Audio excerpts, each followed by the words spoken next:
Try to throw some 500-foot pure hyzers with these white ones.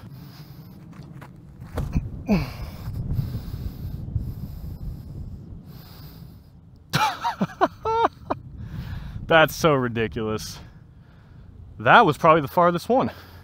Hey everyone, welcome to the video. Hope you guys are doing well. I'm going to be doing my second disc review today, which is going to be for the Gateway Ether. So I've thrown one of these a few weeks ago, and I've been throwing it over the weeks, and I really liked it. So I've got another 4 to try out that are from a similar run. All right, 175. They're all NXT plastic once again.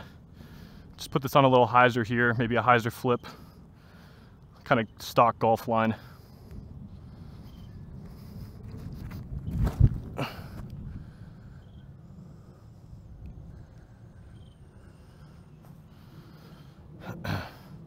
Okay, spiked in around 400-ish.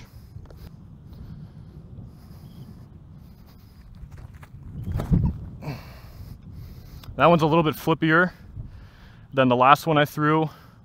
That's hanging out way to the right. It might have stayed out of frame. Went like 450, maybe 470. I might hyzer flip this down the middle now.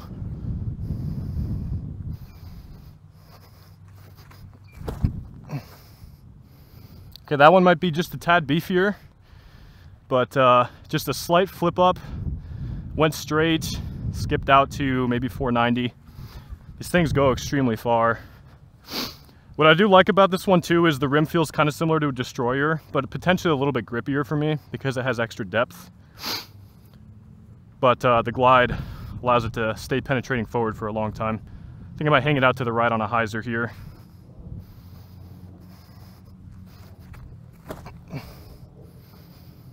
Yeah, so kind of similar to the second green one I threw.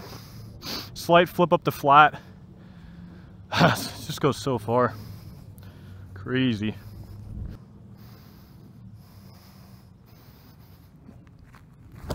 Oh, I threw it too low. A little bit nose down, turned over. All right, so I was really happy with how all of those flew. I was expecting to see some fluctuations in stability between the 6-gram weight variants, but didn't really notice it. There was only one that flew a little bit flippier than the rest, and it was one of these darker green ones. And I was trying to look at the dome to see if I could see anything. I think it's the kind of like this darker shade of green one. It has a little bit of a lower parting line, which I'm assuming is why it was slightly flippier. But honestly, really consistent between all of them. They all have similar shapes, so I wouldn't expect too much different. And what I want to do for this clip is I want to kind of test them against kind of the normal gold standard of a 12-speed driver. So I've got my 2 Destroyers that I threw over 700 feet. This was the 707-footer, and this is the one that went 740. Max weight Star, max weight Pro, but freakishly overstable for a Pro, which is probably why it works so well for my 360s. So we're going to try to just throw some hyzer bombs, kind of like some stock golf lines maybe. Just hyzer flip down the middle. Actually, yeah, I'll hyzer flip them down the middle. So we can kind of get some distance comparisons, because for me, the ethers usually fly a little bit further just because of the extra glide, but everything else about them feels really similar to Destroyers.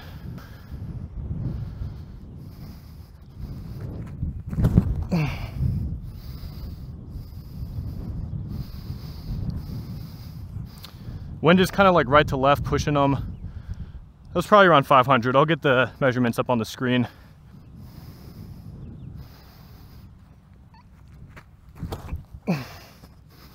I don't think that's high enough.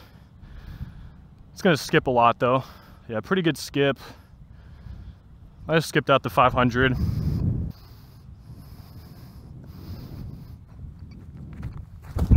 Oh. Well, the good thing is I'm throwing nose down. The bad thing is I got to adjust my release.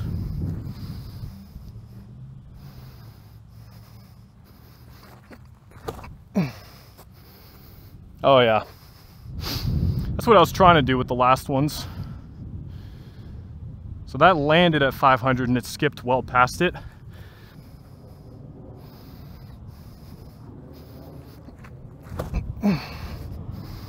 Oh wow, that got like air bounced all weird.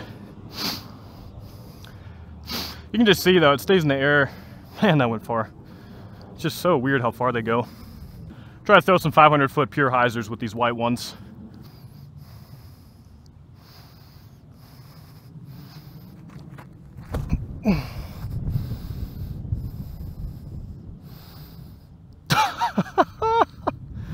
That's so ridiculous. Wow.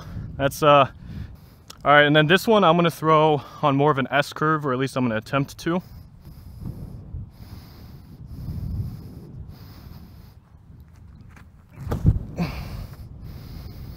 Well, I think the white ones are a little bit more stable. You can just see though, it's just staying in the air forever. That was probably the farthest one.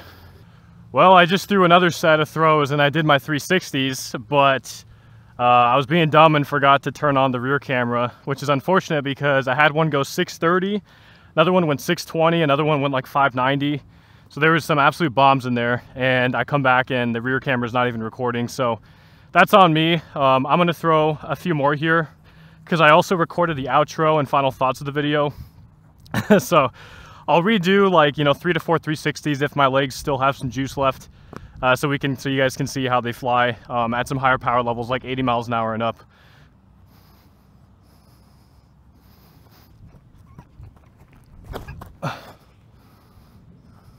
Kind of yanked it. It's gliding out nicely though. Yeah, a little bit of a nose up yank.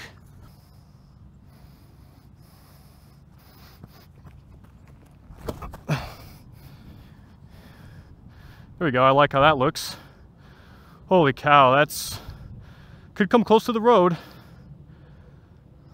Wow.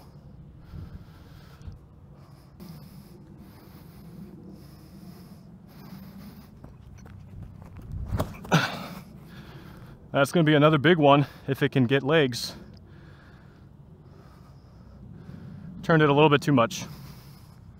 All right, that'll do it for the review. Hope you guys enjoyed it. I wanted to get some 360s on camera so you could see how it responds to some higher arm speeds, like 70 miles an hour maybe-ish. So just to kind of summarize how it feels for me, the rim feels similar to a Destroyer, roughly, very easy to grip.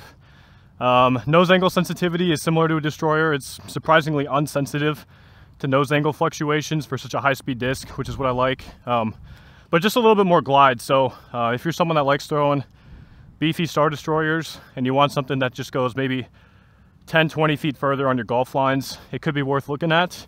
But if your arm speed's below like 65 miles an hour, it might behave like a meat hook. So I personally really like it, but definitely, you know, contextualize the results within how fast and far you're throwing. Anyways, I appreciate you guys stopping by to check out the review. Hope it was useful for you guys. See you guys next time, and take care.